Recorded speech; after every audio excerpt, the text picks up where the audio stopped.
Today we're going to give you a quick tip on how to remove a stubborn T-post.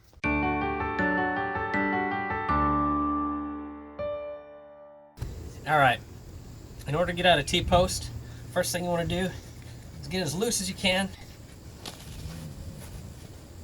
But it's still going to be a bugger to pull out. So, get yourself two 2x4s, the longer the better. Let them have a good little overhang right here to give you a little leverage, and a nice big C-clamp.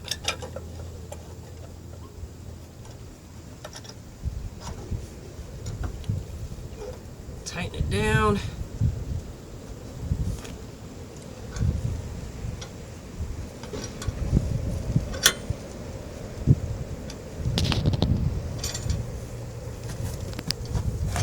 And then pull.